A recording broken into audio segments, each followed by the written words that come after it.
Over this way, we'll go to what was the main entrance to the camp and the compound. So just kind of angle off in this direction. Yes. Let's see. Yes, how are you? Fine, thank you. You made a special trip to get here, didn't you? Yes. Good.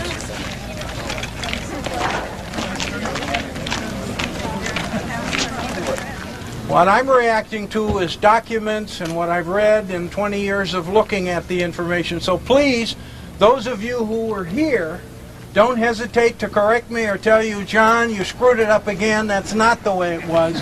Please stop me. And I know that there are several others who want to interject little anecdotes as we go. So this is the starting point. This was what a lot of the internees considered the main entrance gate.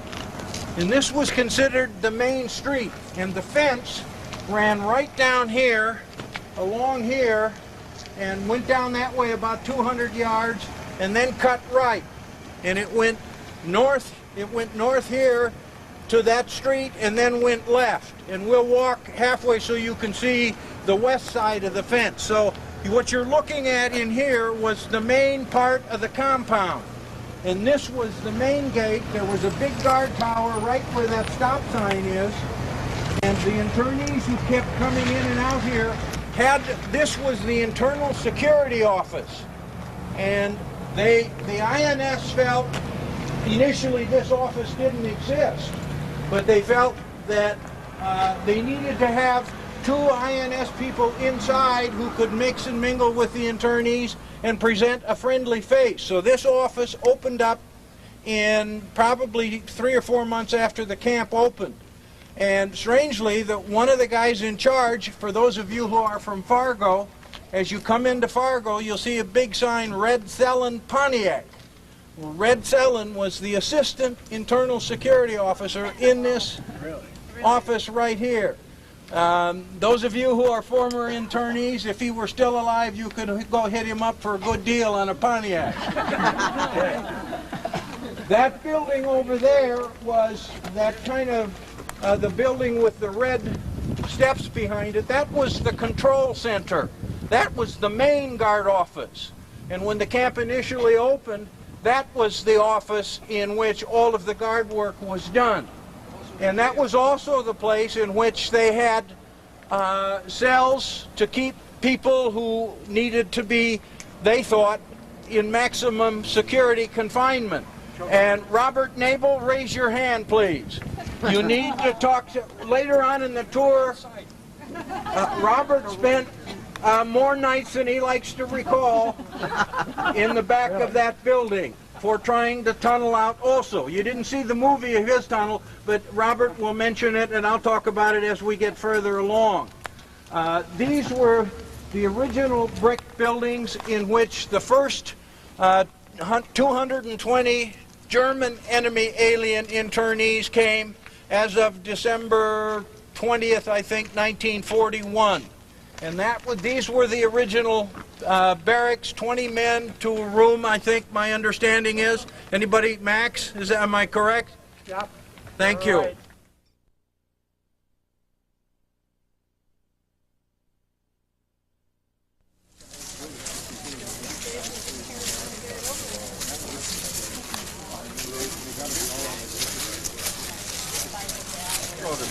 Some of the Germans who signed up to go out and work on the railroads were treated with some indignation because there were in this camp men who had been taken off German tankers, and they were somewhat militaristic. And the idea that German internees would go out and work on the railroads was not to be done. And one of those guys who went out to work on the railroaders was an internee named Lothar Bass.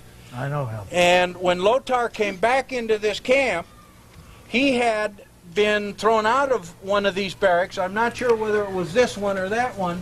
He got thrown out of the barracks, and he got thrown out because he had stolen script from a priest who happened to be in the camp. And the rest of the internees threw him out of the barracks and told the security office he can't come back in.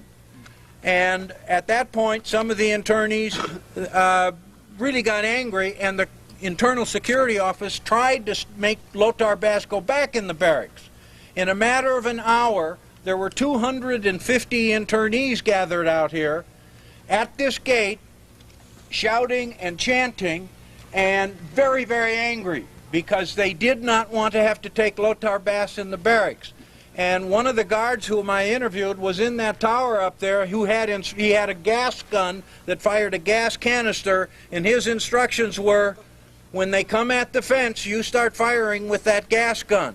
And fortunately, some calm-headed INS guard had the ability to disperse the crowd, and the incident passed. But it was really the only semi-violent incident or difficult incident in the 5 or 6 years of the camp. And it all happened, those 400 internees were gathered right where we're standing, ready to go out that gate in anger. Oh, he could have done it too. They could easily have done it, yes. Lothar was with me in Chicago before he was sent here. Yeah. Right. Well, he was a marked man then. yeah. Let's walk down this way and we'll make another stop down here 100 yards. He was already a marked man. Yes. Yeah. I have many friends who were here as an internee, and they never told me that they were living in such luxury. We were in just the barracks. Yeah. Oh, it's quite a difference. Yes. Any escapees that you know of that? Yes, the only escapee was from the railroad track gang that Max was at in Castleton, and Fred Frangler walked away one night, got to Castleton, which is just off the interstate, and the last anybody saw of him, he disappeared. And he was an absolute dead ringer for Douglas Fairbanks Jr. with a pencil mustache, absolutely famously handsome, but with a heavy, thick German accent, which was immediately identifiable any place he went. And somehow or other, he used that charm and his good looks to gain accommodations with single, lonely, young North Dakota women. And he got all the way to New Orleans when he was walking the streets and got stopped by an INS guard who asked to see his draft card. And in a heavy German accent, he said he didn't have one, and he was arrested shortly after and wound up in a camp in New Mexico. But he's the only one who got out for any length of time.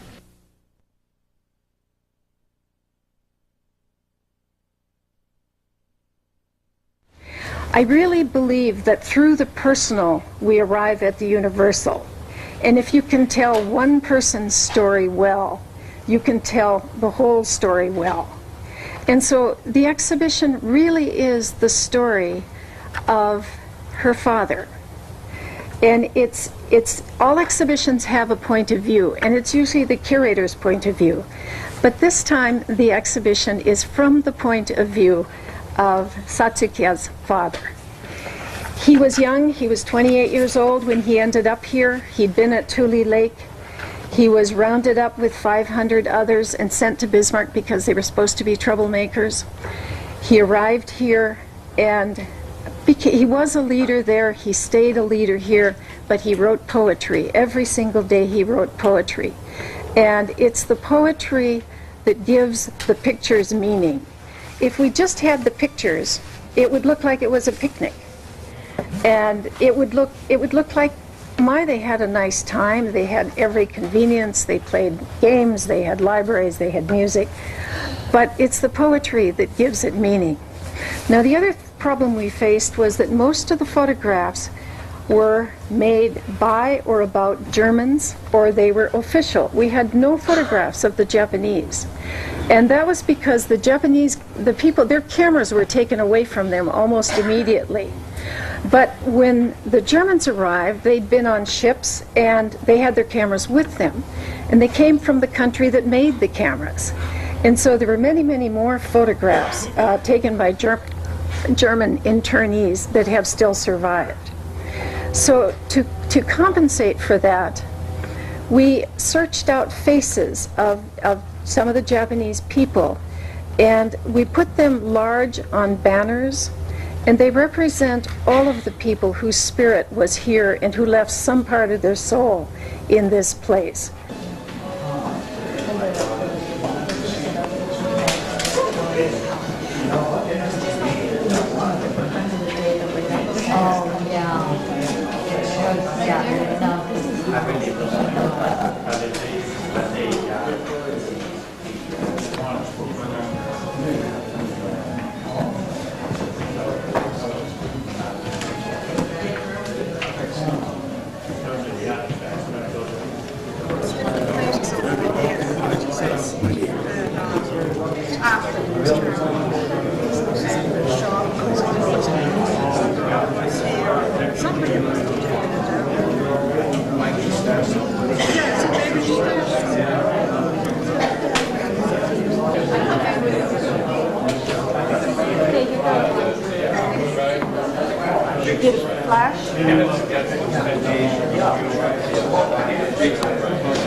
As a family therapist, one of the things that I've learned during the course of my work is that trauma often leads to silence. And in our own community, there's been a particular segment of people who survived World War II who have not had a voice, who have had not had an opportunity to tell their part of the story. And my father and mother were both renunciants. They were both American citizens who, at the time that my mother was interned, she was pregnant, and the first place that they were housed was in Tamfrin racetrack. And she wrote in her diary about this foul smell of manure that remained in the stables and how sick she became during that time. And she said that the most painful thing was seeing the tears in her husband's eyes as he stood by helplessly watching her being so sick. Eventually, my parents felt that there was no hope for their two children that were born in the internment camps, and they decided that their only way to have their children survive and be respected and valued was to return to Japan, where they had both been partially educated, although they were clearly American citizens. And the path to that was to renounce their American citizenship. Now, in the process, they had had hearings, and as soon as they renounced their citizenship, of course, they became enemy aliens. And so there was a group of Japanese American citizens who, for various reasons, none that would have come to that conclusion if they had not been interned, who decided that their only hope was to renounce and to go back to Japan. In the course of that process, Japan lost the war, and many of the family members in Japan told, including my parents, don't come here, there's no food, there's no housing, we are a defeated nation, we won't be able to give you any housing or care. So they sought to withdraw their renunciation, but found that they were going to be involuntarily deported to Japan. So there's a lifelong struggle, and eventually in 1959, thanks to the work of a remarkable attorney, Mr. Wayne Collins from the ACLU, this group of renunciants were represented and were eventually granted their citizenship back after several years.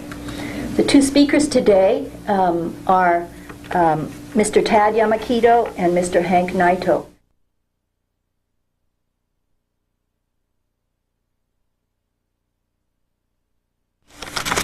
I was asked a question when I came here, how do I feel about returning to Bismarck for a visit?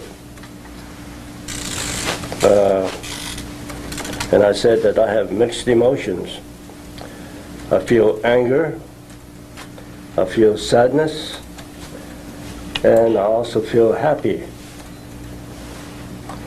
The reason why I felt anger is because when the war started and they put us into the internment camps, which led to the renunciation and repatriation to Japan, because my folks declared that they wanted to go to Japan, and since we had two younger sisters, my oldest brother and I decided that we need to go with them to take care of the family. And that's how we decided to go to Japan. while we were here in Bismarck, I was apprehensive about what was going to happen when we went to Japan because I've never been there. And it was kind of late in the game to start trying to learn Japanese and Japanese culture, but we gave it a good go at it. The sadness I feel is that I've known 3 close friends who died since they repatriated to Japan. Because of the poor food diet, they contracted tuberculosis, and they died as a result of that. My oldest brother had tuberculosis, and he had an operation to remove part of his lungs and ribs. This was back in the early 1950s. 30 years later, they found out that he had cirrhosis of the liver caused by a bad blood transfusion. So he's in the hospital today in Japan. The doctors don't give much hope for his long life. He is now 82 years old. When I went to Japan, I was where I was living at a small farmhouse. We had well water, and I guess because of the impure water, I contracted dysentery, and I lost about 55 pounds. So it took me close to 6 months to recover from this illness. The happiness that I talked about is that I'm glad that the U.S. government admitted their mistake, issued us a letter of apology, which in turn returned our citizenship. And upon becoming a U.S. citizen again, I did voluntarily enter the U.S. Air Force. And I was there for 4 years. And after that, I became a worker for the Federal U.S. Government Service in the Defense Department. And I remained in service until 1988 when I retired. In closing, I would like to say that I'm glad to be back, and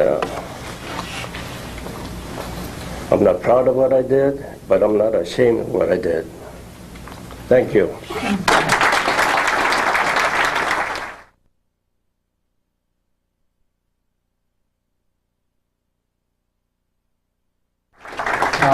My name is Hank Naito. I was intern here in Fort Lincoln when I was 18 years old.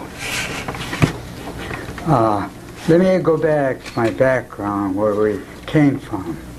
My grandfather came to the U.S. in 1903. He was an architecture engineer and led a team of engineers from Japan to participate in the St. Louis World's Fair in 1904. And that's where our family started, our life in the U.S. In 1916, my father and my mother were married, and I was born in 1926. And soon thereafter, I guess, when I was just a baby, we moved up to, well, I was born in San Diego and moved up to Los Angeles.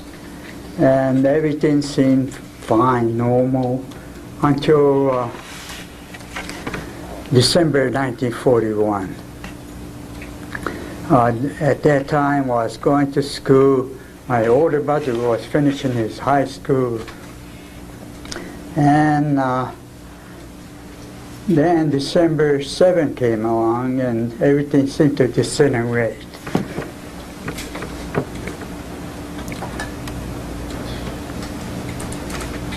On December 7, my father was incarcerated and taken by FBI that night.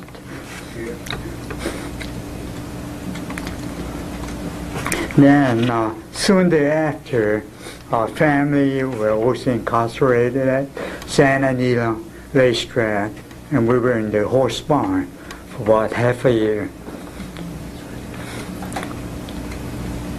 From there on, we were relocated again to Hart Mountain, Wyoming. I'm sure many of you know where it is. It's between Cody and Powell, Wyoming. And a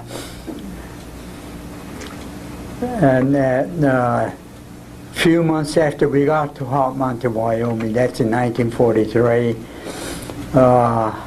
questionnaire from the WWII administration was given to us and posed to each individual in the camp, which asks that whether the adult would unconditionally swear allegiance to the U.S.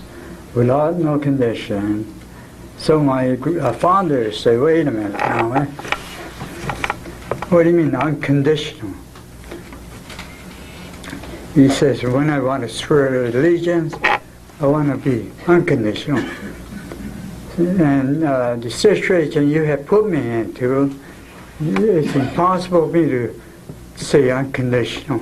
You say, it has to be conditional. Just by raising the issue, he was classified as disloyal.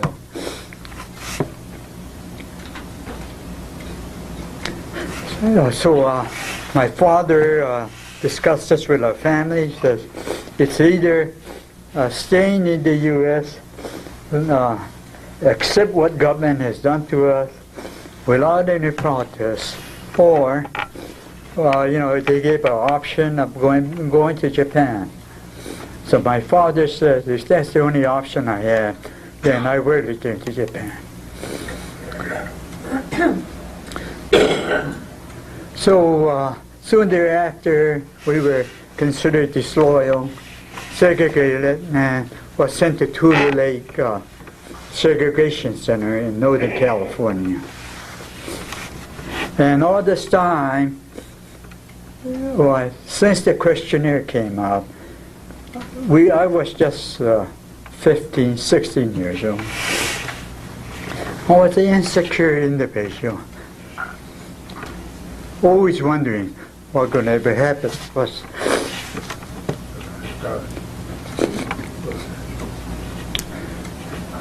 So we finally ended up in Tule Lake Segregation Center, and since we were planning to head for Japan, that many of the intellectual people were saying that we just cannot take, if you go to Japan as you are now, as an American kid with long hair playing American football, you will never survive there. So they formed a cultural organization to indoctrinate us to some of the Japanese way of life. And that organization also was tagged as disloyal. Of course, there were some element in the organization who may have gave that impression, but to us, as a 16, 17-year-old kid, it was just a indoctrination period. But we were considered, another disloyal tag was put on us. And when I became 18 at Tule Lake Relocation Center, I was posed the same question as my father was posed with. You're going to swear complete allegiance to the U.S. And I took the same stand as my father did. It says, no, how can I do that? I told him from 14 until 17, I've been incarcerated. But that answer wasn't satisfactory, and I was classified as disloyal, and I was, and with other people, I was sent to considered disloyal, and was segregated again and was sent to Bismarck, Fort Lincoln, Bismarck, here in Bismarck, North Dakota. During the time when we were here, there were no school. Well, I missed finishing my high school too late, 2 months before my graduation. Then I came here, and there were many educated people.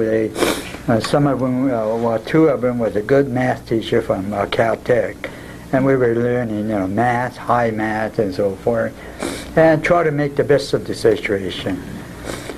And then the final hearing was given that whether we want to repatriate to Japan or stay here. But the purpose of my father's purpose was to keep the family together. There wasn't any other option because when we were evacuated, our economic foundation was completely shattered. My father was a fisherman. Overnight, he was taken in by FBI.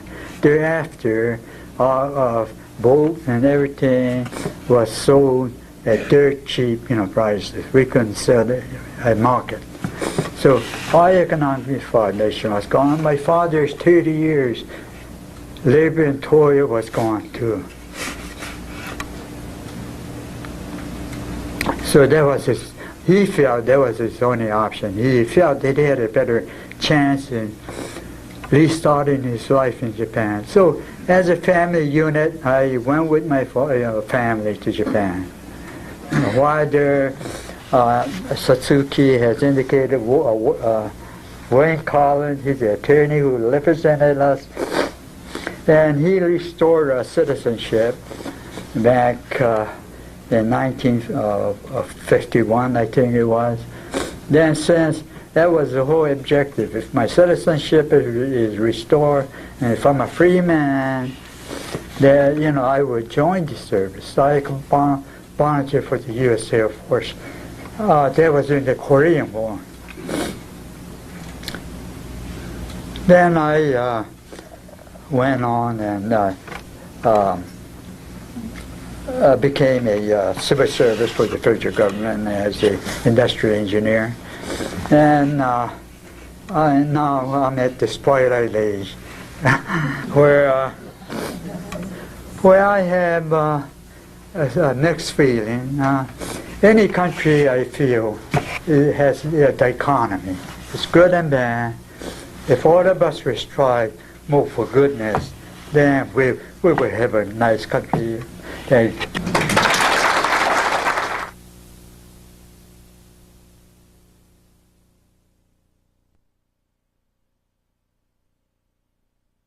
The more we can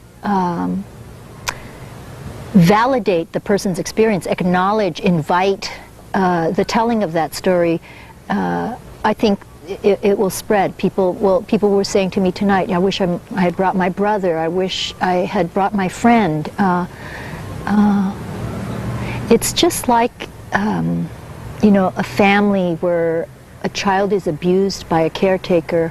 Many of these internees felt that they were abused children of the American government, where they were mistreated. They internalized the guilt and then kept the secret in the same way that children who have been abused do. And so the healing is to encourage the expression of those feelings, but they can't happen unless someone is holding them, and like you say, also modeling for them that there is safety. See, because I think that's the big thing, that many former internees, the Japanese Americans that I know, feel still mistrust, that if they say their truth, that somehow someone lurking behind could, there could be repercussions for that. So this was the perfect setting. There couldn't have been a more perfect setting for people to feel trusted and understood. Yeah. To what extent does it matter that this is in the hands of American Indians here, that the Indians have taken over the fort? If this place was run by some government agency. Would not have worked, would not have been safe. See, and I didn't even think, I mean, I knew it at some level, but I didn't realize how integral that was to creating this feeling of safety. It was, you know, the idea was we're going to come back and see where our family members had been interned, but for them to learn that this was now a place of hope and possibility, and that it was, you know, Indian people who held us so that we could find the courage to talk about what happened. It's mystical, you know?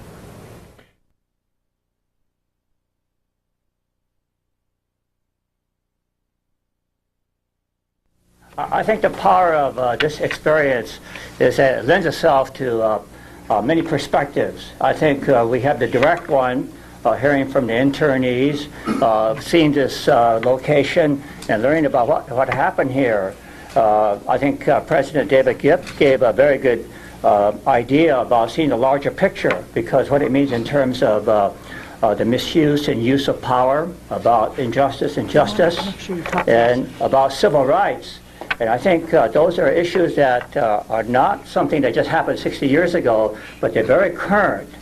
And the other part, though, is that everybody who was here also had families. And so the other aspect is, what is it that people who are close to the internees, their parents, their wives, their children, their friends, their community, what did they go through, and how did they respond, and what was the experience like? And so that's the part that I want to concentrate on. To put things in context, I grew up on a Yakima Indian reservation in eastern Washington, and there are 125 other Japanese immigrant families on this Indian reservation. And you might wonder what we were doing there.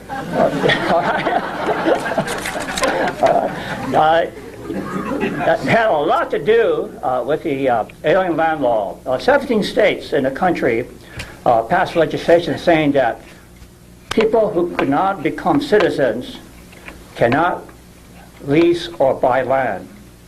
And it was really directed at immigrants from Japan. You know, yesterday we heard from David that Native Americans finally got recognized as citizens after 1924. No Asian could become a citizen of this country until 1952 with the passage of the McCarran Act. And this is why we hear from different people who said they renounced their citizenship. Their parents could not renounce the citizenship. They had no citizenship to renounce. And so the dilemma for many of the Japanese immigrants, most of them were farmers. With that kind of law, they're really in a bind. Unlike many cowboys, movies I saw, where the cavalry comes and rescues people, the cavalry did not come to our rescue. It's the Indians who came to save us. All right? So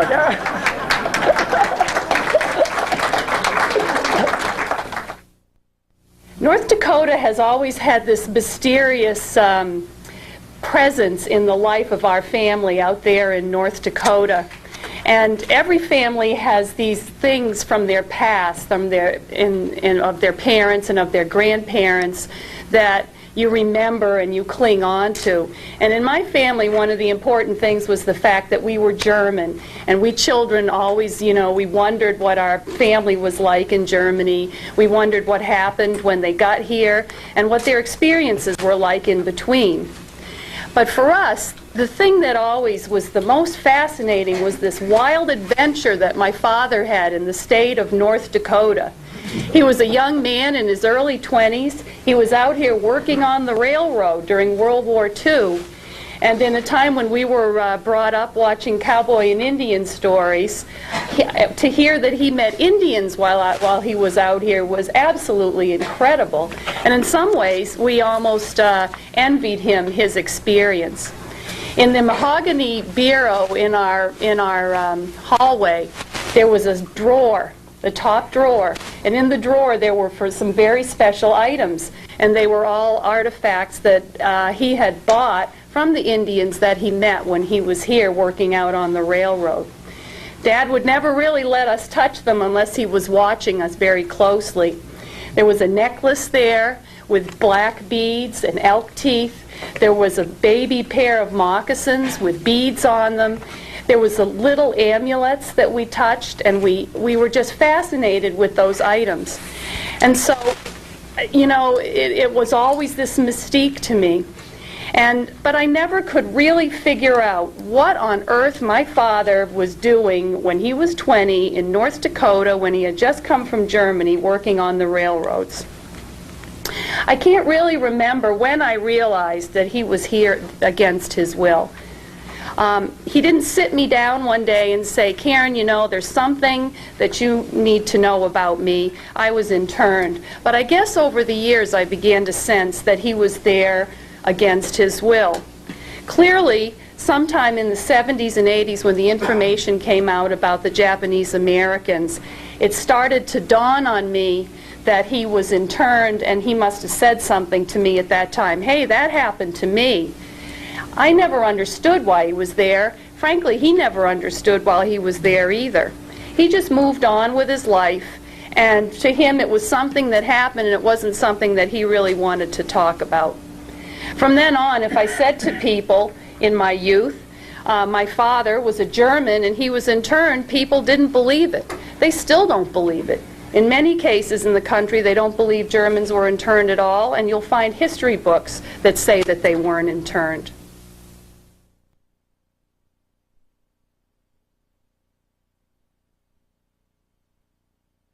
The theme of the talk is that this has to be told to the American people, and the Japanese internment is fairly well known, but the German internment or the Italian internment is not known at all, and we want to get this out, and hopefully there's a movement afoot to introduce a bill in Congress to study the reasons for internment and how it should be handled, how it was mishandled, how even the pros and cons of it. And I think that's the right forum to determine any justification for it or what should be done about it. Is it being repeated today? Well, in a lot of ways, you know, everybody's talking about the Patriot Act, but I believe the Patriot Act is a little bit redundant because all the laws that interned us remained in effect all these years without a Patriot Act back in the 30s and 40s. But is there another round of focusing on certain ethnic groups now in this country that's similar? Yeah. In other words, do you see any similarities to what's happening to Arab Americans now? Yeah, well, right. The ethnic group has changed from those in the Axis powers, the Japanese, the Germans, and the Italians, and back in the 30s and 40s, to the now Muslims or Arabs or those people. Is it warranted, in your opinion? The way I feel, every nation has a duty to protect itself in times of war and peril. But it also has the duty to, especially in the United States with the Constitution, to guarantee the civil and human rights of the people that are being investigated and in some cases even incarcerated. And that's all the more reason, I think, that this Studies Act should be enacted and should really see the light of day where it could really be debated in broad daylight. I think there are some issues that are on both sides of this issue, and justifiably so. Actually, I don't even consider my internment during the war completely unjust, because there's provision for that under the Geneva Conventions.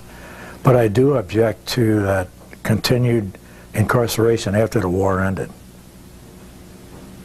So it's certainly a balancing and judgment issue, balancing the national security needs against human rights and individual rights issues, as you see it? Yeah, I think so, and I think like most big issues, it's not a black or white, simple solution kind of a thing, but somewhere in that gray area that's going to require a lot of good philosophy, a lot of good judgment, and a lot of application of the U.S. Constitution.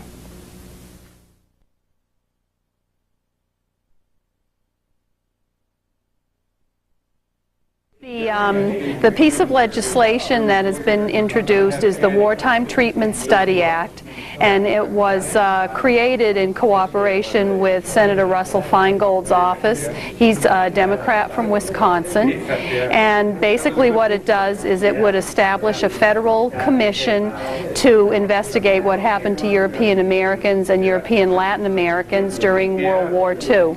And the duties of the commission are fairly clearly specified, but one of the important things that they are required to do is to review the continued efficacy of the alien enemies laws. Now, you said these laws are still on the book? Yes, the alien enemies laws remain on the books. They haven't been used to put enemy aliens in internment camps since World War II, but they do still exist. And would there be reparations from the act? Do you think there might be some kind of acknowledgement, at least, that this happened, or something? Well, one of the primary idea behind the bill is simply an acknowledgement. That's basically it. We have no interest at this point in obtaining reparations. Now, your father was here at Fort Lincoln? My father was here at Fort Lincoln from May 1943 until June 1944. And during the time that he was here, he was part of the railroad crew that left the facility and went out and worked on the Northern Pacific Railroad from September of 43 until the spring of 44.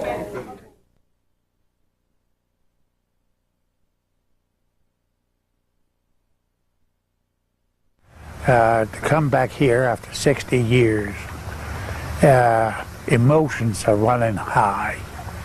I had plenty of tears and good laughs. But to come back here to North Dakota, which in no way did I ever dream of that, thanks to my daughter, who has all arranged this, thanks to the college, thanks to the Japanese people. It's been just mind-boggling. And I'm glad I did make it. I'm glad I lived that long, just a bit of that way. That's a celebration in itself. That is celebration again. And then when we had the spiritual thing in there, I could feel things clear in my head.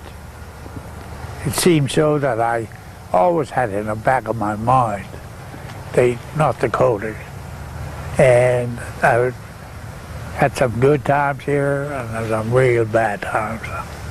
I did not like Fort Lincoln, believe me. When we come here, this is hell, and I'm glad that the college has taken over the Indian College, and I wish them the best of luck. And I think my mind is a little clearer. I think the spiritual helped. I can go home now and be at peace.